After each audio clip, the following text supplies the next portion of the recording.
ही आहे पालक कॉर्न भजी। एकदम हलकी झाली नाही, अजिबात तेलकट नाही आहेत। मी तुम्हाला इथे मोडून दाखवते। हे बघा किती छान झालंय, छान शिजलंय आतपर्यंत आणि चवीला तर अतिशय टेस्टी भजी लागतात ही। आणि बाकीचं जे साहित्य आहे ते आपल्या घरी असतंच, त्यामुळे तुम्ही अगदी 10 मिनिटात अशी छान खुसखुशीत भजी तयार करू शकता। नमस्कार, श्रेयाज रेसिपीमध्ये आपलं सगळ्यांचं खूप खूप स्वागत आहे। तुम्हाला हा व्हिडिओ आवडला तर जास्तीत जास्त शेअर करा, लाईक करा। जर तुम्ही चॅनलवर नवीन असाल तर प्लीज सबस्क्राईब करा, बेल आयकॉन प्रेस करायला विसरू नका। चला तर मग आता टेस्टी खुसखुशीत अशी पालक कॉर्न भजी करूया। त्याच्याकरता पहिला एक मसाला करूया। 1 चमचा धने घेते, थोडासा ओवा पाव चमचा बडीशेप, 4 मिरी काळी मिरी घेतलेली आहे। ह्याची पूड नाही करायची, तर थोडंसं असं आपल्याला हे क्रश करून घ्यायचं आहे। त्याच्याकरता मिक्सर ऑन ऑफ करत तुम्ही असं क्रश करून घ्या किंवा पल्स मोडवर करून घ्या। बघा मसाला तयार झालेला आहे। बारीक चिरलेला पालक 1/2 वाटी घेतलेला आहे। ह्याला माप असं काही नाही, कमी जास्त झालं तरी चालतं। तेवढाच कॉर्न घेतलेला आहे। हे कॉर्न मी वाफून घेतलेले आहेत। मक्याची कणसं कुकरमधनं वाफून घेतलेली आहेत आणि नंतर अशी सोलून घेतलेली आहेत। आता हे पण मिक्सरमधनं जरा फिरवून घेऊया। हा जो मसाला केलाय तो ह्या पालकावर घालू।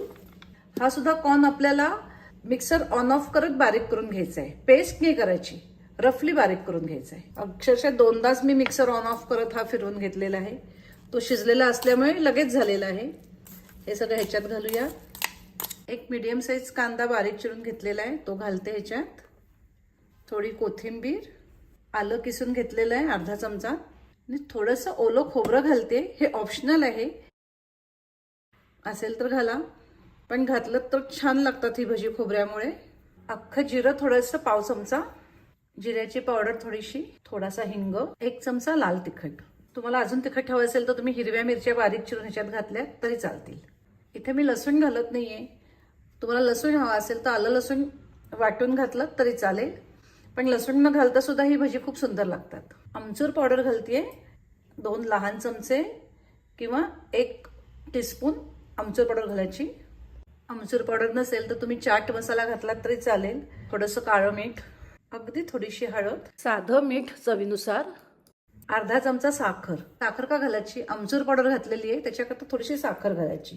कॉर्न गोड असतोच तरी सुद्धा थोडीशी साखर घालायची। तुम्हाला नको असेल नाही घातली तरी चालेल। तर आधी सगळं छान मिक्स करून घेऊया।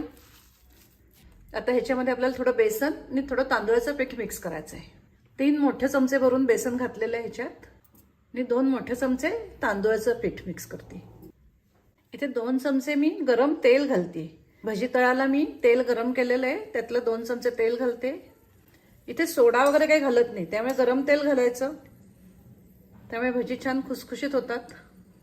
चमच्याने आधी मिक्स करून घेते, गरम तेल आहे त्यामुळे। आता हे हाताने छान कालवून घेते। याचा छान डो झाला पाहिजे। लागलं तर थोडंसं पाणी मिक्स करूया, लागत नाहीच। आपण कॉर्नसह वाफून घेतलेले आहेत, पालकाला पाणी सुटतं, मीठ घातलेलं आहे, आधी ते छान ओलसर झालेलं असतंच, त्यामुळे वेगळं पाणी मिक्स करायची गरजच भासत नाही।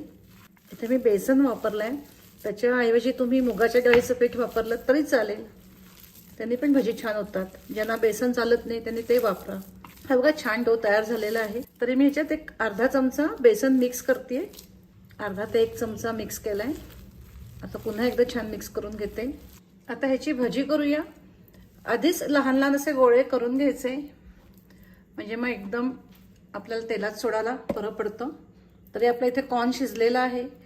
तुम्ही फ्रोझन कॉर्न घेतलात तरी चालेल, फ्रेश घेतलात तरी चालेल, वाफून घ्या, कच्चा घ्या, कसाही घ्या, तरी ही भजी छानच होतात। पाण्याचा हात लावून अशी भजी करून घ्या, भराभरा होतात। दाबून दाबून भजी करायची। ह्याच्यात कॉर्न घातलेले आहेत, ते कॉर्न बाहेर येता कामा नये। तेल मंद गॅसवरच तापवून घ्यायचं। आता छान तेल तापलेलं आहे। आता आपण भजी तळूया। अशी सगळी भजी आधीच करून घेतलेली आहे। पुन्हा एकदा हाताने असं जरा घट्ट करून घ्यायची।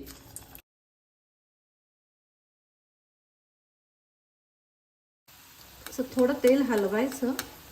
हाय फ्लेमवर भजी तळायची नाही, तर लो टू मिडियम फ्लेमवर भजी तळून घ्यायची। तर इथे आपण कॉर्न शिजवून घेतलेला आहे। कच्चा कॉर्न घेतला तर तुम्ही लो फ्लेमवरच भजी तळा, ती आतपर्यंत चांगली तळली गेली पाहिजेत। खालीवर करून घ्यायची एकदा। ही आपली भजी झालेली आहे. आता मी काढते. सगळं तेल निथळून घ्यायचं आणि पुन्हा मी चाळणीतच कायम अशी भजी काढते. आता अशी सगळी भजी करून घेऊया. आता सगळी भजी तळून घेते. ही पण भजी काढते. हे बघा सगळी भजी तळून झालेली आहे. ही भजी अजिबात तेल पित नाहीत. बघा जेवढं तेल घेतलं होतं जवळजवळ तेवढंच तेल राहिलेलं आहे. तुम्हाला आवाज येत असेल, इतकी हलकी झालेली आहेत. हा बघा हाताला सुद्धा हे भजं हलकं लागतंय. छान हलकी भजी होतात आणि अजिबात ऑइली होत नाही. खाली या ताटामध्ये अजिबात तेल नाहीये. तुम्हाला आवडत असेल तर तुम्ही ह्याच्यावर थोडासा चाट मसाला असा स्प्रिंकल केलात तरी चालेल. भजी अजून टेस्टी लागतात. अशी हलवून घ्यायची. एक्स्ट्रा मसाला असेल तो खाली पडतो. तर अशी ही आपली खुसखुशीत पालक कॉर्न भजी तयार आहेत. आपल्याकडे एखादी लहान पार्टी असेल तेव्हा तुम्ही स्टार्टर म्हणून ही भजी तयार करू शकता.